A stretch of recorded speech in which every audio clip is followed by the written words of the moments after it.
ఈరోజు వింటున్నాం నీళ్లు కంటామినేట్ అయ్యి ఈరోజు ఇంతమందికి ఇన్ఫెక్టెడ్ వాటర్ వల్ల జాండీస్ వచ్చి కొంతమందికి తీవ్రంగా ఎఫెక్ట్ అయ్యి ఐసీయూలో కూడా ఉన్నారు. ఇద్దరైతే చనిపోయారు. మరి దీనికి ఎవరు బాధ్యులు? ప్రభుత్వం ఏం సమాధానం చెప్తుంది?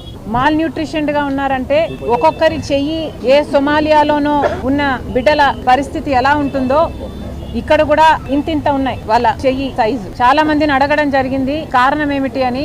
అక్కడ తిండి ఎలా ఉంది అని అడిగితే చాలా మంది తిండి బాగోలేదు అని చెప్పడం జరిగింది. అసలు ఉడకక ముందే దించేస్తారు అని చెప్పడం జరిగింది. కనీసం నీళ్లు కూడా సరిగ్గా ఉండవు. స్నానం చేయాలి అంటే 5 గంటలకు లేచి చేయాలి అని చెప్పారు. కనీసం బాత్రూమ్ కు వెళ్ళాలి అంటే నీళ్లు ఉండవు అని కూడా చెప్పారు. మైండ్ యూ, వీళ్ళంతా ఆడబిడ్డలు. అక్కడ ఉన్న ఆరో సిస్టము బాగలేదని దాన్ని బాగు చేయమని ఎన్నో నెలలుగా చెప్తూనే ఉన్నాము. కానీ ఎంత కాలమైనా ఎవరూ పట్టించుకోవడం లేదు అని చెప్తున్నారు. అంటే మరి పట్టించుకునేవాడు ఎవడు? అసలు వాళ్ళ సంక్షేమం గురించి ఎవరు పట్టించుకుంటున్నారు?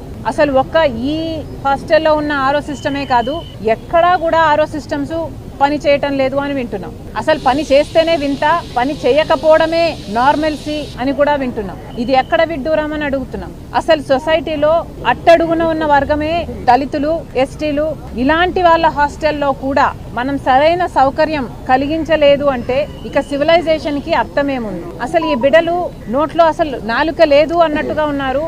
అసలు మాటలు మాట్లాడడమే వీళ్ళకు పెద్ద విషయంగా ఉంది. అలాంటి వాళ్ళకు ఒక ఇబ్బంది వస్తే మరి ఎవరికి చెప్పుకోవాలి? చెప్పుకున్నా ఎవరు పలుకుతున్నారు? ఆ తల్లిదండ్రులు అయితే విలవిల్లాడిపోతున్నారు. అసలు చచ్చిపోతారేమో హాస్పిటల్ కు తేకముందు అన్న భయం వేసింది. కళ్ళన్నీ పచ్చగా అయిపోయాయి. అసలు దక్కుతారా దక్కరా అన్న ఆందోళనలో తీసుకొచ్చాము. దేవుని దయ వల్ల బయటపడ్డారు అని కొంతమంది తల్లిదండ్రులు చెప్తున్నారు. హాస్టల్లో కనీసం మంచినీళ్లు కూడా సరిగ్గా ఇవ్వరు అని ఆ తల్లిదండ్రులు ఏమైనా కలగంటారా?